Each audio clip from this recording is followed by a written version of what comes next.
ਪੰਜਾਬੀ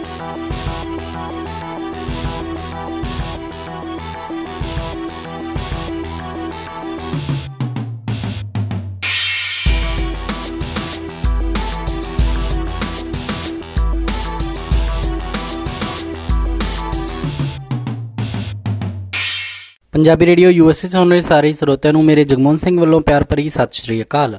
ਅੱਜ 26 ਅਪ੍ਰੈਲ ਦਿਨ ਬੁੱਧਵਾਰ ਪ੍ਰੋਗਰਾਮ ਲੈ ਕੇ ਹਾਜ਼ਰ ਹਾਂ ਅਪਡੇਟ ਅਮਰੀਕਾ, ਜਿਸ ਦੇ ਵਿੱਚ ਤੁਹਾਨੂੰ ਵਰਲਡ ਨਿਊਜ਼, ਅਮਰੀਕਾ ਦੀਆਂ ਨਿਊਜ਼, ਮੌਸਮ ਦੇ ਬਾਰੇ ਜਾਣਕਾਰੀ, ਇਕਨੋਮੀ ਦੀ ਜਾਣਕਾਰੀ, ਵੱਖ-ਵੱਖ ਕੰਟਰੀ ਦੇ ਹਿਸਾਬ ਨਾਲ ਕਰੰਸੀ ਐਕਸਚੇਂਜ ਰੇਟ ਅਤੇ ਸੋਨੇ ਅਤੇ ਚਾਂਦੀ ਦੇ ਭਾਅ ਦੱਸਾਂਗੇ। ਖਬਰਾਂ ਦੀ ਸ਼ੁਰੂਆਤ ਕਰਨ ਤੋਂ ਪਹਿਲਾਂ ਧੰਨਵਾਦ ਕਰਦੇ ਹਾਂ ਆਪਣੇ ਅੱਜ ਦੇ ਸਪਾਂਸਰ ਦਾ, ਜਿਨ੍ਹਾਂ ਨੇ ਇਸ ਪ੍ਰੋਗਰਾਮ ਦੇ ਵਿੱਚ ਸਹਿਯੋਗ ਪਾਇਆ। ਅੱਜ ਦੀਆਂ ਖਬਰਾਂ ਨੂੰ ਸਪਾਂਸਰ ਕਰ ਰਹੇ ਹਨ ਖਾਲਸਾ ਇੰਸ਼ੋਰੈਂਸ ਏਜੰਸੀ ਵਾਲੇ ਸੈਨ ਹੋਜ਼ੇ ਤੋਂ, ਜੋ ਕਿ ਹਰ ਪ੍ਰਕਾਰ ਦੀ ਇੰਸ਼ੋਰੈਂਸ ਕਰਦੇ ਹਨ ਅਤੇ ਕਿਸੇ ਵੀ ਤਰ੍ਹਾਂ ਦੀ ਇੰਸ਼ੋਰੈਂਸ ਦੀ ਜਾਣਕਾਰੀ ਦੇ ਲਈ ਤੁਸੀਂ ਇਹਨਾਂ ਨੂੰ ਕਾਲ ਕਰ ਸਕਦੇ ਹੋ 408 272 2500 ਤੇ। ਇਸ ਦੇ ਨਾਲ ਸੰਤੋਖ ਸਿੰਘ ਬਾਸੀ, ਪਰਮਜੀਤ ਕੌਰ ਜੀ ਬਾਸੀ ਫਰੀਮੌਂਟ ਤੋਂ, ਮਨਜੀਤ ਸਿੰਘ, ਨਰਿੰਦਰ ਕੌਰ ਕਲਾਰ ਜੀ ਕਲੋਵਿਸ ਤੋਂ ਅਤੇ ਸਰਬਜੀਤ ਸਿੰਘ ਬਾਸੀ ਐਟਵਾਟ ਤੋਂ।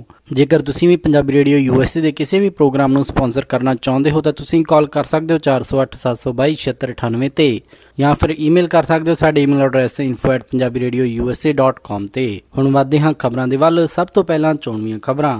ਰਾਸ਼ਟਰਪਤੀ ਡੋਨਾਲਡ ਟਰੰਪ ਨੇ ਟੈਕਸ ਕੱਟ ਦੇ ਲਈ ਪਲਾਨ ਪੇਸ਼ ਕੀਤਾ। ਟਰੰਪ ਐਡਮਿਨਿਸਟ੍ਰੇਸ਼ਨ ਨੇ ਨਾਰਥ ਕੋਰੀਆ ਦੇ ਲਈ ਜੋ ਡਿਸੀਜ਼ਨ ਬਣਾਏ ਉਸ ਦੇ ਉੱਤੇ ਲਾਅ ਮੇਕਰਜ਼ ਨਾ ਖੁਸ਼। ਫਰੀडम ਆਫ ਕਾਕਸ ਦੇ ਮੈਂਬਰਜ਼ ਹੈਲਥ ਕੇਅਰ ਤੇ ਦੇ ਸਕਦੇ ਹਨ ਰਿਪਬਲਿਕਨ ਪਾਰਟੀ ਦਾ ਸਾਥ। ਚਾਈਨਾ ਨੇ ਆਪਣਾ 에ਅਰਕ੍ਰਾਫਟ ਕੈਰੀਅਰ ਸਮੁੰਦਰ 'ਚ ਉਤਾਰਿਆ। ਰਾਸ਼ਟਰਪਤੀ ਡੋਨਾਲਡ ਟਰੰਪ ਨੇ ਇਮੀਗ੍ਰੇਸ਼ਨ ਕੇਸਿਸ ਦੇ ਅਗੇਂਸਟ ਸੁਪਰੀਮ ਕੋਰਟ ਜਾਣ ਦੀ ਸਹੁੰ ਚੱਕੀ ਤੇ ਕੈਲੀਫੋਰਨੀਆ ਦੇ ਵਿੱਚ ਊਬਰ ਡਰਾਈਵਰ ਨੇ ਇੱਕ ਔਰਤ ਦੇ ਨਾਲ ਰੇਪ ਕੀਤਾ। ਹੁਣ ਖਬਰਾਂ ਵਿਸਥਾਰ ਦੇ ਨਾਲ। ਰਾਸ਼ਟਰਪਤੀ ਡੋਨਾਲਡ ਟਰੰਪ ਨੇ ਆਪਣਾ ਬਿਜ਼ਨਸ ਟੈਕਸ ਪਲਾਨ ਪੇਸ਼ ਕਰਦੇ ਹੋਏ ਇੱਕ ਪੇਜ ਦਾ ਪਲਾਨ ਪਾਸ ਕੀਤਾ ਹੈ, ਜਿਸ ਦੇ ਵਿੱਚ US ਦੇ ਵਿੱਚ ਟੈਕਸ ਕੱਟ ਕਰਨ ਦੀ ਗੱਲਬਾਤ ਉਹਨਾਂ ਨੇ ਕਹੀ। ਹਾਲਾਂਕਿ ਇਸ ਟੈਕਸ ਕੱਟ ਦੇ ਵਿੱਚ ਜ਼ਿਆਦਾਤਰ ਬਿਜ਼ਨਸ ਹੀ ਆਉਂਦੇ ਹਨ ਜਿਨ੍ਹਾਂ ਦਾ ਕਿ ਟੈਕਸ ਕੱਟ ਕੀਤਾ ਜਾਏਗਾ। ਰਾਸ਼ਟਰਪਤੀ ਡੋਨਾਲਡ ਟਰੰਪ ਜਿਨ੍ਹਾਂ ਦੇ ਕਿ 100 ਦਿਨ ਪੂਰੇ ਹੋਣ ਤੇ ਉਹਨਾਂ ਨੇ ਜੋ ਆਪਣੇ ਕੈਂਪੇਨ ਦੇ ਵਿੱਚ ਵਾਅਦੇ ਕੀਤੇ ਸੀ, ਉਹਨਾਂ ਦੇ ਵਿੱਚੋਂ ਇੱਕ ਵਾਅਦਾ ਟੈਕਸ ਰਿਫਾਰਮ ਵੀ ਸੀ, ਉਸ ਦੇ ਲਈ ਇਹ ਬਿੱਲ ਪੇਸ਼ ਕੀਤਾ। ਹਾਲਾਂਕਿ ਰਿਪਬਲਿਕਨ ਕੰਟਰੋਲਡ ਕਾਂਗਰਸ ਦਾ ਇਸ ਨੇ ਵਿੱਚ ਰਿਪਬਲਿਕਨ ਪਾਰਟੀ ਨੇ ਖੁੱਲ੍ਹ ਕੇ ਸਵਾਗਤ ਕੀਤਾ ਹੈ, ਪਰ ਡੈਮੋਕ੍ਰੈਟਿਕ ਪਾਰਟੀ ਇਸ ਦੇ ਅਗੇਂਸਟ ਹੈ। ਡੈਮੋਕ੍ਰੈਟਿਕ ਪਾਰਟੀ ਦੀ ਲੀਡਰ ਨੈਂਸੀ ਪਲੋਸੀ, ਜੋ ਕਿ ਹਾਊਸ ਆਫ ਰਿਪਰੈਜ਼ੈਂਟੇਟਿਵ ਦੇ ਵਿੱਚ ਮਾਈਨੋਰਟੀ ਲੀਡਰ ਹੈ, ਉਹਨਾਂ ਨੇ ਕਿਹਾ ਕਿ ਰਾਸ਼ਟਰਪਤੀ ਡੋਨਾਲਡ ਟਰੰਪ ਨੇ ਆਪਣੇ ਕੈਂਪੇਨ ਦੇ ਦੌਰਾਨ ਟੈਕਸ ਰਿਫਾਰਮ ਦੀ ਗੱਲਬਾਤ ਕਹੀ ਸੀ, ਪਰ ਉਹ ਸਿਰਫ ਬਿਜ਼ਨਸਮੈਨ ਦਾ ਟੈਕਸ ਕੱਟ ਕਰ ਰਹੇ ਹਨ, ਜਿਸ ਦੇ ਨਾਲ ਦੇਸ਼ ਨੂੰ ਕੋਈ ਫਾਇਦਾ ਨਹੀਂ ਹੋਵੇਗਾ। ਉਹਨਾਂ ਨੇ ਕਿਹਾ ਕਿ ਉਹ ਸਿੱਧਾ ਵੱਡੀਆਂ ਕਾਰਪੋਰੇਸ਼ਨਜ਼ ਨੂੰ ਅਤੇ ਬਿਲੀਅਨਰਜ਼ ਨੂੰ ਫਾਇਦਾ ਪਹੁੰਚਾ ਰਹੇ ਹਨ। ਹਾਊਸ ਸਪੀਕਰ ਪੌਲ ਰਾਇਨ ਦਾ ਕਹਿਣਾ ਹੈ ਅਤੇ ਸੈਨੇਟ ਮੈਜੋਰਟੀ ਲੀਡਰ ਮਿਚ ਮੈਕੋਨਲ, ਇਹਨਾਂ ਨੇ ਰਾਸ਼ਟਰਪਤੀ ਡੋਨਾਲਡ ਟਰੰਪ ਦੁਆਰਾ ਪੇਸ਼ ਕੀਤੇ ਗਏ ਇਸ ਟੈਕਸ ਪਲਾਨ ਦਾ ਸਵਾਗਤ ਕੀਤਾ ਅਤੇ ਉਹਨਾਂ ਨੇ ਕਿਹਾ ਕਿ ਹਾਊਸ ਦੇ ਵਿੱਚ ਜਦੋਂ ਹੀ ਇਹ ਬਿੱਲ ਆਵੇਗਾ, ਇਸ ਦੇ ਵਿੱਚ ਕੁਝ ਇੱਕ ਮੋਡੀਫਿਕੇਸ਼ਨ ਕਰਕੇ ਉਹ ਇਸ ਦੇ ਉੱਤੇ ਖੁੱਲ੍ਹ ਕੇ ਬਹਿਸ ਕਰਨ ਦੇ ਲਈ ਤਿਆਰ ਹਨ ਤੇ ਉਹਨਾਂ ਨੂੰ ਉਮੀਦ ਹੈ ਕਿ ਰਾਸ਼ਟਰਪਤੀ ਡੋਨਾਲਡ ਟਰੰਪ ਦੁਆਰਾ ਕੀਤੀ ਜਾ ਰਹੀ ਇਸ ਪਹਿਲ ਦੇ ਤਹਿਤ ਇਹ ਬਿੱਲ ਪਾਸ ਹੋ ਜਾਵੇਗਾ। ਇਸ ਪ੍ਰਪੋਜ਼ਲ ਦੇ ਵਿੱਚ ਰਾਸ਼ਟਰਪਤੀ ਟਰੰਪ ਨੇ ਬਿਜ਼ਨਸਮੈਨਾਂ ਦਾ ਟੈਕਸ ਕੱਟ 15% ਘਟਾਉਣ ਦੀ ਗੱਲਬਾਤ ਕਹੀ ਹੈ। ਇਸ ਦੇ ਵਿੱਚ ਪਬਲਿਕ ਕਾਰਪੋਰੇਸ਼ਨ, ਪਾਸ ਥਰੂ ਬਿਜ਼ਨੈਸਿਸ ਜਿਨ੍ਹਾਂ ਦੇ ਵਿੱਚ ਪਾਰਟਨਰਸ਼ਿਪ, ਕਾਰਪੋਰੇਸ਼ਨ ਤੇ ਸੋਲ ਪ੍ਰੋਪਰਟੀਸ਼ਿਪ ਆਉਂਦੇ ਹਨ, ਉਹਨਾਂ ਦਾ ਟੈਕਸ ਘੱਟ ਕੀਤਾ ਜਾਵੇਗਾ। ਮੌਜੂਦਾ ਲਾਅ ਦੇ ਮੁਤਾਬਿਕ ਕਾਰਪੋਰੇਟ ਰੇਟ 35% ਹੈ। ਹਾਲਾਂਕਿ ਕਈ ਮਲਟੀਨੈਸ਼ਨਲ ਕੰਪਨੀਆਂ ਲੂਪ ਹੋਲਸ ਦਾ ਇਸਤੇਮਾਲ ਕਰਦੇ ਹੋਏ ਇਹਨਾਂ ਟੈਕਸ ਨਹੀਂ ਭਰਦੀਆਂ, ਪਰ ਫਿਰ ਵੀ ਕਈ ਪਾਸ ਥਰੂ ਬਿਜ਼ਨਸ ਜਿਨ੍ਹਾਂ ਦੇ ਵਿੱਚ ਕਈ ਸਮਾਲ ਬਿਜ਼ਨਸ ਆਉਂਦੇ ਹਨ, ਉਹ ਇਸ ਸਮੇਂ 40% ਤੱਕ ਟੈਕਸ ਭਰ ਰਹੇ ਹਨ, ਜੋ ਕਿ ਇੱਕ ਇੰਡੀਵਿਜੂਅਲ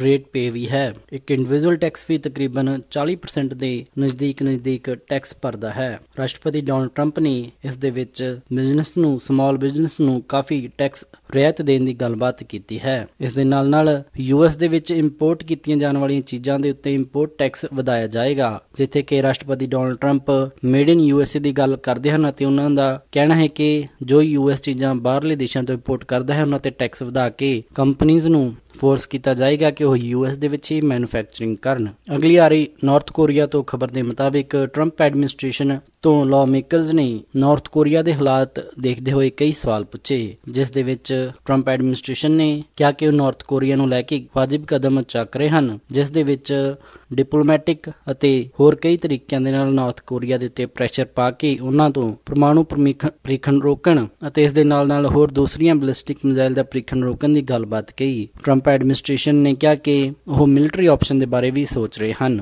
ਹਾਲਾਂਕਿ ਲਾਅ ਮੇਕਰਜ਼ ਟਰੰਪ ਐਡਮਿਨਿਸਟ੍ਰੇਸ਼ਨ ਦੇ ਇਸ ਸਫਾਈ ਤੋਂ ਜ਼ਿਆਦਾ ਖੁਸ਼ ਨਹੀਂ ਦਿਖੇ ਤੇ ਉਹਨਾਂ ਨੇ ਕਿਹਾ ਕਿ ਟਰੰਪ ਐਡਮਿਨਿਸਟ੍ਰੇਸ਼ਨ ਜੋ ਕਦਮ ਉਹਨਾਂ ਨੂੰ ਚੁੱਕਣੇ ਚਾਹੀਦੇ ਹਨ ਉਹ ਕਦਮ ਚੱਕਣ ਦੇ ਵਿੱਚ ਨਾਕਾਮ ਰਹਿ ਰਹੀ ਹੈ। ਰਿਪਬਲਿਕਨ ਪਾਰਟੀ ਦੇ ਇਲੀਅਟ ਐਲ ਐਂਜਲ ਨੇ ਕਿਹਾ ਹੈ ਕਿ house of foreign affairs committee ਇਸ ਦੇ ਬਾਰੇ ਕੋਈ ਵੀ ਵਿਚਾਰ ਨਹੀਂ ਕਰ ਰਹੀ ਕਿ ਨਾਰਥ ਕੋਰੀਆ ਦੇ ਉੱਤੇ ਜੇਕਰ ਅਟੈਕ ਕਰਨ ਦੀ ਜ਼ਰੂਰਤ ਪਈ ਤਾਂ ਕਿਸ ਤਰੀਕੇ ਦੇ ਨਾਲ ਅਟੈਕ ਕੀਤਾ ਜਾਏਗਾ, ਕੀ ਸਟ੍ਰੈਟਜੀ ਅਪਣਾਈ ਜਾਏਗੀ। ਹਾਲਾਂਕਿ ਕਈ ਸੀਨੀਅਰ ਆਫੀਸ਼ੀਅਲ ਦਾ ਮੰਨਣਾ ਹੈ ਕਿ ਇਸ ਤਰ੍ਹਾਂ ਦੇ ਅਟੈਕ ਦੇ ਵਿੱਚ ਕਾਫੀ ਜ਼ਿਆਦਾ ਰਿਸਕ ਇਨਵੋਲਵਡ ਹੁੰਦਾ ਹੈ ਤੇ ਸਰਕਾਰ ਇਹਨਾਂ ਸਾਰੇ ਹੀ ਕਦਮਾਂ ਦੇ ਉੱਤੇ ਧਿਆਨ ਰੱਖ ਰਹੀ ਹੈ। ਇਸ ਦੇ ਨਾਲ ਚਾਈਨਾ ਦੇ ਰਾਸ਼ਟਰਪਤੀ ਜੀ ਜਿਨਪਿੰਗ ਨੇ ਵੀ ਨਾਰਥ ਕੋਰੀਆ ਦੇ ਉੱਤੇ ਕਾਫੀ ਪ੍ਰੈਸ਼ਰ ਪਾਇਆ ਹੈ। ਹਾਲਾਂਕਿ ਚਾਈਨਾ ਨੇ ਨਾਰਥ ਕੋਰੀਆ ਦੇ ਉੱਤੇ ਮਿਲਟਰੀ ਆਪਸ਼ਨ ਇਸਤੇਮਾਲ ਕਰਨ ਦੀ ਹਾਮੀ ਨਹੀਂ ਭਰੀ। ਓਬਾਮਾ ਕੇਅਰ ਨੂੰ ਲੈ ਕੇ ਆ ਰਹੀ ਅਗਲੀ ਖਬਰ ਦੇ ਮੁਤਾਬਿਕ ਜਿੱਥੇ ਕਿ ਰਿਪਬਲਿਕਨ ਪਾਰਟੀ ਨੇ ਪਿਛਲੇ ਮਹੀਨੇ ਓਬਾਮਾ ਕੇਅਰ ਨੂੰ ਰਿਪਲੇਸ ਕਰਨ ਦੇ ਲਈ ਇੱਕ ਨਵਾਂ ਬਿੱਲ ਹਾਊਸ ਦੇ ਵਿੱਚ ਪੇਸ਼ ਕਰਨਾ ਸੀ, ਜਿਸ ਤੇ ਕਿ ਸਹਿਮਤੀ ਨਾ ਬਣਨ ਕਾਰਨ ਉਹ ਬਿੱਲ ਪੇਸ਼ ਨਹੀਂ ਹੋਇਆ, ਜਿਸ ਦੇ ਵਿੱਚ ਸਭ ਤੋਂ ਵੱਡਾ ਰੋਲ ਫਰੀडम ਆਫ ਕਾਕਸ ਦੇ ਮੈਂਬਰਸ ਨੇ ਅਦਾ ਕੀਤਾ ਸੀ। ਫਰੀडम ਆਫ ਕਾਕਸ ਦੇ ਮੈਂਬਰ ਜੋ ਕਿ ਰਿਪਬਲਿਕਨ ਪਾਰਟੀ ਦਾ ਹੀ ਹਿੱਸਾ ਹਨ, ਉਹਨਾਂ ਨੇ ਹਾਊਸ ਸਪੀਕਰ ਪੌਲ ਰਾਇਨ ਦੁਆਰਾ ਕੀਤੇ ਗਏ ਅਫੋਰਡੇਬਲ ਕੇਅਰ ਐਕਟ ਤਿਆਰ ਬਿੱਲ ਦੇ ਉੱਤੇ ਵੋਟ ਕਰਨ ਤੋਂ ਇਨਕਾਰ ਕਰ ਦਿੱਤਾ ਤੇ ਉਹਨਾਂ ਨੇ ਕਿਹਾ ਕਿ ਉਹ ਇਸ ਦੇ ਵਿਰੁੱਧ ਵੋਟ ਕਰਨਗੇ।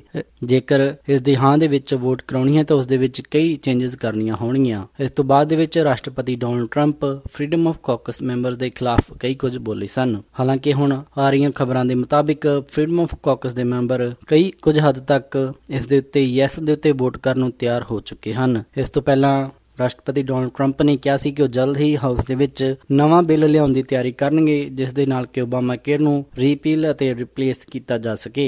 ਹਾਊਸ ਸਪੀਕਰ ਪੌਲ ਰਾਇਨ ਨੇ ਵੀ ਕਿਹਾ ਹੈ ਕਿ ਉਹਨਾਂ ਨੂੰ ਉਮੀਦ ਹੈ ਕਿ ਜਲਦ ਹੀ ਉਹ ਨਵਾਂ ਬਿੱਲ ਲੈ ਕੇ ਆਉਣਗੇ, ਜਿਸ ਦੇ ਨਾਲ ਓਬਾਮਾ ਕੇਅਰ ਨੂੰ ਰਿਪਲੇਸ ਕੀਤਾ ਜਾ ਸਕੇਗਾ। ਰਿਪਬਲਿਕਨ ਜਿਮ ਜਾਰਡਨ ਅਤੇ ਜੋ ਕਿ ਫਰੀडम ਆਫ ਕਾਕਸ ਦੇ ਫਾਰਮਰ ਚੇਅਰਮੈਨ ਵੀ ਹਨ, ਉਹ ਇਸ ਤੋਂ ਪਹਿਲਾਂ ਓਬਾਮਾ ਕੇਅਰ ਨੂੰ ਰਿਪਲੇਸ ਕਰਨ ਵਾਲੇ ਇਸ ਓਰੀਜਨਲ ਬਿੱਲ ਦੇ ਸਖਤ ਵਿਰੋਧੀ ਸਨ, ਪਰ ਹੁਣ ਉਹਨਾਂ ਨੇ ਇਸ ਨੂੰ ਆਪਣੀ ਸਪੋਰਟ ਦੇ ਦਿੱਤੀ ਹੈ। ਮੰਨਿਆ ਜਾ ਰਿਹਾ ਹੈ ਕਿ ਇਸ ਹਫਤੇ ਇਸ ਬਿੱਲ ਦੇ ਉੱਤੇ ਵੋਟ ਹੋ ਸਕਦੀ ਹੈ। ਅਗਲੀ ਆ ਰਹੀ ਖਬਰ ਦੇ ਮੁਤਾਬਿਕ ਚਾਈਨਾ ਨੇ ਆਪਣਾ 에ਅਰਕ੍ਰਾਫਟ ਕੈਰੀਅਰ ਜੋ ਕਿ ਚਾਈਨਾ ਦੇ ਵਿੱਚ ਬਣਿਆ ਹੈ ਉਹ ਸਮੁੰਦਰ ਦੇ ਵਿੱਚ ਉਤਾਰਿਆ। ਚਾਈਨਾ ਨੇ ਪਹਿਲੀ ਵਾਰ made in China aircraft carrier ਜਹਾਜ਼ ਸਮੁੰਦਰ ਦੇ ਵਿੱਚ ਉਤਾਰਿਆ ਹੈ, ਜਿੱਥੇ ਕਿ ਚਾਈਨਾ ਦੇ ਰਾਸ਼ਟਰਪਤੀ ਜੀ ਜਿਨਪਿੰਗ ਲਗਾਤਾਰ ਚਾਈਨਾ ਦੀ ਮਿਲਟਰੀ ਪਾਵਰ ਵਧਾ ਰਹੇ ਹਨ। ਉਸੇ ਕੈਂਪੇਨ ਦੇ ਤਹਿਤ ਚਾਈਨਾ ਨੇ ਇਹ 에ਅਰਕ੍ਰਾਫਟ ਕੈਰੀਅਰ ਸਮੁੰਦਰ ਦੇ ਵਿੱਚ ਲੈ ਕੇ ਆਏ। 1033 foot grey hull carrier north eastern port ਦੇ ਉੱਤੇ ਚਾਈਨੀਜ਼ ਮਿਲਟਰੀ ਦੇ ਹਵਾਲੇ ਕੀਤਾ ਗਿਆ। ਇਸ ਸ਼ਿਪ ਦੇ ਆਸੇ-ਪਾਸੇ ਰੈੱਡ ਕਲਰ ਦੇ ਨੈਸ਼ਨਲ ਫਲੈਗ ਅਤੇ ਬੈਨਰਸ ਲੱਗੇ ਹੋਏ ਸਨ। ਪੀਪਲਜ਼ ਲਿਬਰੇਸ਼ਨ ਆਰਮੀ ਦੇ ਵੱਲੋਂ ਜਾਰੀ ਕੀਤੇ ਗਏ ਨਿਊਜ਼ ਬੁਲੇਟਿਨ ਦੇ ਵਿੱਚ ਉਹਨਾਂ ਨੇ ਕਿਹਾ ਕਿ ਇਹ ਦੇਸ਼ ਦੀ ਵਿੱਚ ਹੋ ਰਹੀ ਮੇਜਰ ਪ੍ਰੋਗਰੈਸ ਨੂੰ ਦਰਸਾਉਂਦਾ ਹੈ ਤੇ ਉਹਨਾਂ ਨੇ ਕਿਹਾ ਕਿ ਇਹੋ ਜਿਹੇ 에ਅਰਕ੍ਰਾਫਟ ਕੈਰੀਅਰਸ ਆਉਣ ਵਾਲੇ ਸਮੇਂ ਦੇ ਵਿੱਚ ਚਾਈਨਾ ਦੇ ਵਿੱਚ ਹੀ ਹੋਰ ਬਣਾਏ ਜਾਣਗੇ। ਹਾਲਾਂਕਿ ਉਹਨਾਂ ਨੇ ਕਿਹਾ ਕਿ ਪੂਰੀ ਤਰ੍ਹਾਂ ਪਾਣੀ ਦੇ ਵਿੱਚ ਆਪਰੇਸ਼ਨ ਦੇ ਵਿੱਚ ਆਉਣ ਤੋਂ ਪਹਿਲਾਂ ਇਸ ਦੀ ਹੋਰ ਟੈਸਟਿੰਗ ਅਤੇ ਇਸ ਦੇ ਉੱਤੇ ਕਈ ਪ੍ਰੀਖਣ ਕੀਤੇ ਜਾਣਗੇ। ਜਿੱਥੇ ਕਿ ਸਾਊਥ ਚਾਈਨਾ ਸੀ ਦੇ ਵਿੱਚ ਨਾਰਥ ਕੋਰੀਆ ਆਪਣੀ ਲਗਾਤਾਰ ਨਿਊਕਲੀਅਰ ਪ੍ਰੀਖਣ ਕਰ ਰਿਹਾ ਹੈ, ਉਧਰ ਹੀ ਜਾਪਾਨ ਅਤੇ ਵੀਅਤਨਾਮ, ਫਿਲੀਪੀਨਜ਼ ਅਤੇ ਇਸ ਦੇ ਨਾਲ ਇੰਡੀਆ, ਅਮਰੀਕਾ, ਸਾਊਥ ਚਾਈਨਾ ਸੀ ਦੇ ਵਿੱਚ ਕਾਫੀ ਜ਼ਿਆਦਾ ਇੰਟਰਨੈਸ਼ਨਲ ਕੰਟਰੋਵਰਸੀ ਚੱਲ ਰਹੀ ਹੈ। ਚਾਈਨਾ ਉਸ ਦੇ ਉੱਤੇ ਆਪਣੀ ਕਾਫੀ ਜਗ੍ਹਾ ਕਲੇਮ ਕਰਦਾ ਹੈ ਤੇ ਚਾਈਨਾ ਨੇ ਸਮੁੰਦਰ ਦੇ ਵਿੱਚ ਕਈ ਜਗ੍ਹਾ ਦੇ ਉੱਤੇ ਆਰਟੀਫਿਸ਼ੀਅਲ ਆਈਲੈਂਡ ਬਣਾ ਕੇ ਉੱਥੇ ਆਪਣੇ ਮਿਲਟਰੀ ਬੇਸ ਵੀ ਸਥਾਪਿਤ ਕੀਤੇ ਹਨ। ਇਸ ਦੇ ਨਾਲ ਚਾਈਨਾ ਤਿਆਰੀ ਕਰ ਰਿਹਾ ਹੈ ਕਿ ਉਹਨਾਂ ਦੀ ਨੇਵੀ ਇੰਨੀ ਸਟਰੋਂਗ ਹੋ ਜਾਵੇ ਤਾਂ ਕਿ ਹੋਰ ਏਸ਼ੀਅਨ ਕੰਟਰੀ ਉਹਨਾਂ ਦਾ ਮੁਕਾਬਲਾ ਨਾ ਕਰ ਸਕਣ। ਅਗਲੀ ਆ ਰਹੀ ਖਬਰ ਦੇ ਮੁਤਾਬਿਕ ਰਾਸ਼ਟਰਪਤੀ ਡੋਨਲਡ ਟਰੰਪ ਨੇ ਇਮੀਗ੍ਰੇਸ਼ਨ ਕੇਸਸ ਦੇ ਖਿਲਾਫ ਲੜਨ ਦੇ ਲਈ ਸੁਪਰੀਮ ਕੋਰਟ ਜਾਣ ਦੀ ਸਹੁੰ ਚੱਕੀ। ਜਿੱਥੇ ਕਿ ਕਈ ਸਟੇਟਸ ਦੇ ਵਿੱਚ ਰਾਸ਼ਟਰਪਤੀ ਡੋਨਲਡ ਟਰੰਪ ਦੇ ਇਮੀਗ੍ਰੇਸ਼ਨ ਤੇ ਲਏ ਗਏ ਫੈਸਲੇ ਦਾ ਕਈ ਜੱਜਸ ਨੇ ਵਿਰੋਧ ਕੀਤਾ ਤੇ ਉਹਨਾਂ ਦੇ ਲਏ ਗਏ ਫੈਸਲੇ ਨੂੰ ਰੋਕਿਆ। ਰਾਸ਼ਟਰਪਤੀ ਡੋਨਲਡ ਟਰੰਪ ਨੇ ਕਿਹਾ ਹੈ ਕਿ ਹੁਣ ਉਹਨਾਂ ਜੱਜਸ ਦੇ ਖਿਲਾਫ ਸੁਪਰੀਮ ਕੋਰਟ ਦੇ ਵਿੱਚ ਜਾਣਗੇ।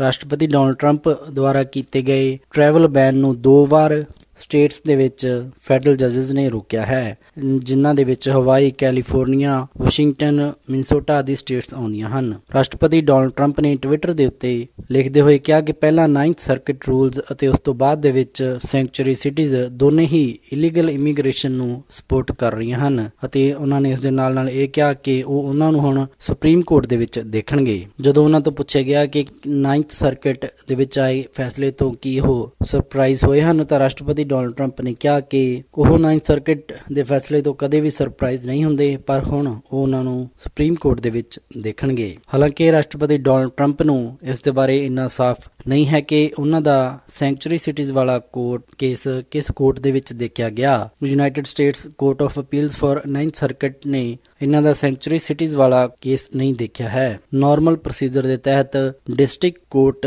ਦੇ ਜੱਜ ਦੀ ਰੂਲਿੰਗ ਸਭ ਤੋਂ ਪਹਿਲਾਂ United States court of appeals of 9th circuit ਦੇ ਵਿੱਚ ਲੈ ਕੇ ਜਾਈ ਜਾਂਦੀ ਹੈ ਤੇ ਉਸ ਤੋਂ ਬਾਅਦ ਦੇ ਵਿੱਚ ਫਿਰ ਉਹ ਸੁਪਰੀਮ ਕੋਰਟ ਤੱਕ ਪਹੁੰਚਦੀ ਹੈ। ਪਰ ਹਾਲ ਹੀ ਦੇ ਵਿੱਚ ਰਾਸ਼ਟਰਪਤੀ ਡੋਨਲਡ ਟਰੰਪ ਸੁਪਰੀਮ ਕੋਰਟ ਦੇ ਵਿੱਚ ਆਪਣੀ ਦੁਆਰਾ ਨੋਮੀਨੇਟ ਕੀਤੇ ਗਏ ਹੋਏ ਜੱਜ ਗੌਰਸਚ ਨੂੰ 9ਵੀਂ ਬੈਂਚ ਤੇ ਸਥਾਪਿਤ ਕਰਨ ਦੇ ਵਿੱਚ ਕਾਮਯਾਬ ਰਹੇ, ਤਾਂ ਸ਼ਾਇਦ ਉਹ ਪੂਰੇ ਹੌਸਲੇ ਦੇ ਨਾਲ US ਭਰ ਦੇ ਵਿੱਚ ਸਾਰੀ ਕੋਰਟਸ ਨੂੰ ਸੁਪਰੀਮ ਕੋਰਟ ਦੇ ਲਈ ਚੈਲੰਜ ਕਰ ਰਹੇ ਹਨ। ਅਗਲੀ ਆ ਰਹੀ ਖਬਰ ਦੇ ਮੁਤਾਬਿਕ ਊਬਰ ਦੇ ਇੱਕ ਡਰਾਈਵਰ ਦੇ ਉੱਤੇ ਕੈਲੀਫੋਰਨੀਆ ਦੇ ਵਿੱਚ ਸੈਕਸੁਅਲ ਅਸੌਲਟ ਦਾ ਦੋਸ਼ ਲੱਗਿਆ ਹੈ। ਇੱਕ ਵੂਮਨ ਪੈਸੇਂਜਰ ਨੇ ਨਿਊਪੋਰਟ ਬੀਚ ਕੈਲੀਫੋਰਨੀਆ ਦੇ ਵਿੱਚ ਇੱਕ ਊਬਰ ਡਰਾਈਵਰ ਤੇ ਰੇਪ ਦੇ ਚਾਰजेस ਲਾਏ। ਉਹਨਾਂ ਨੇ ਦੱਸਿਆ ਕਿ ਐਂਜਲ ਸੈਂਚੇਜ਼, ਜਿਨ੍ਹਾਂ ਦੀ ਕਿ ਉਮਰ 36 ਸਾਲ ਹੈ, ਉਸਨੇ 30 ਮਾਰਚ ਨੂੰ ਕੈਲੀਫੋਰਨੀਆ ਦੇ ਵਿੱਚ ਸੈਂਟਾ ਐਨਾ ਦੇ ਵਿੱਚ ਇੱਕ ਸਟਰੀਟ ਤੇ ਰਾਈਡ ਲਈ ਸੀ, ਜਿੱਥੇ ਕਿ ਡਰਾਈਵਰ ਐਂਜਲ ਊਬਰ ਦੁਆਰਾ ਭੇਜਿਆ ਗਿਆ ਅਤੇ ਵੂਮਨ ਨੇ ਦੋਸ਼ ਲਾਏ ਹਨ ਕਿ ਉਸ ਤੋਂ ਬਾਅਦ ਦੇ ਵਿੱਚ ਉਸਨੇ ਉਸ ਦੇ ਨਾਲ ਜ਼ਬਰਦਸਤੀ ਕੀਤੀ।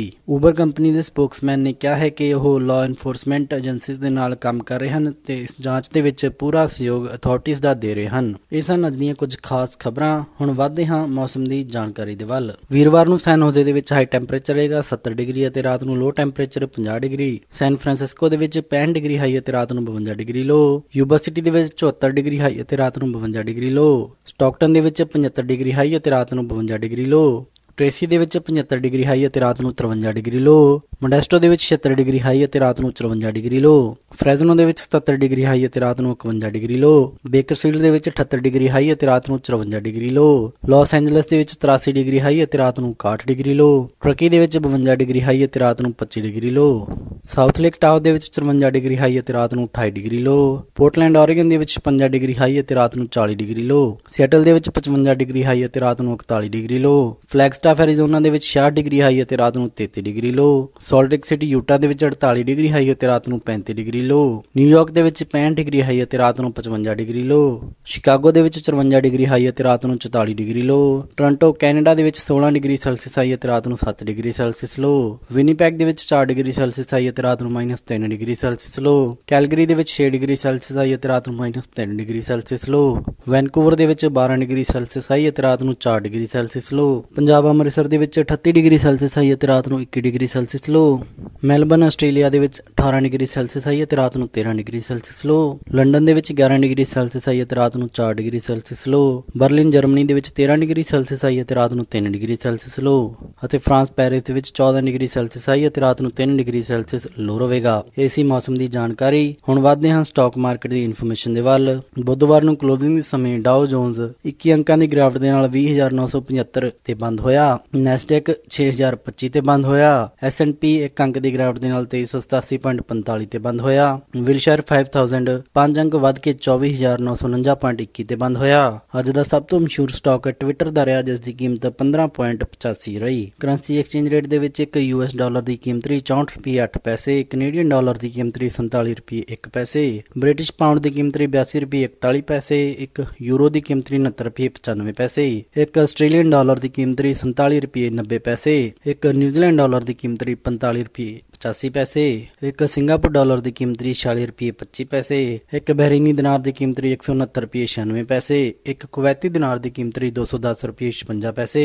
ਸੋਨੇ ਦਾ ਰੇਟ $1265.98 ਪਰ ਆਉਂਸ ਰਿਹਾ ਤੇ ਚਾਂਦੀ $17.46 ਪਰ ਆਉਂਸ ਰਹੀ। ਇਸੇ ਦੇ ਨਾਲ ਅੱਜ ਦਾ ਖਬਰਾਂ ਦਾ ਬੁਲੇਟਿਨ ਇੱਥੇ ਹੀ ਸਮਾਪਤ ਕਰਦੇ ਹਾਂ। ਇਜਾਜ਼ਤ ਦਿਓ। ਉਮੀਦ ਹੈ ਕਿ ਤੁਹਾਨੂੰ ਅੱਜ ਦਾ ਇਹ ਪ੍ਰੋਗਰਾਮ ਪਸੰਦ ਆਇਆ ਹੋਵੇਗਾ। ਕਿਸੇ ਵੀ ਤਰ੍ਹਾਂ ਦੇ ਫੀਡਬੈਕ ਦੇ ਲਈ ਤੁਸੀਂ ਸਾਨੂੰ ਕਾਲ ਕਰ ਸਕਦੇ ਹੋ 408 272 5200 ਤੇ, ਜਾਂ ਫਿਰ ਈਮੇਲ ਕਰ ਸਕਦੇ ਹੋ ਸਾਡੇ ਈਮੇਲ ਐਡਰੈਸ info@punjabiradiousa.com ਤੇ। ਇੱਕ ਵਾਰੀ ਫਿਰ ਸਾਰੇ ਸਪਾਂਸਰ ਦਾ ਬਹੁਤ ਬਹੁਤ ਧੰਨਵਾਦ। ਮਿਲਦੇ ਹਾਂ ਅਪਡੇਟ ਅਮਰੀਕਾ ਦੇ ਅਗਲੇ ਅੰਕ ਵਿੱਚ। ਤਦ ਤੱਕ ਲਈ ਸਾਰਿਆਂ ਨੂੰ ਪਿਆਰ ਅਤੇ ਸਤਿਕਾਰ ਭਰੀ ਸਤਿ ਸ਼੍ਰੀ ਅਕਾਲ। ਸੁਣਦੇ ਰਹੋ ਪੰਜਾਬੀ ਰੇਡੀਓ USA।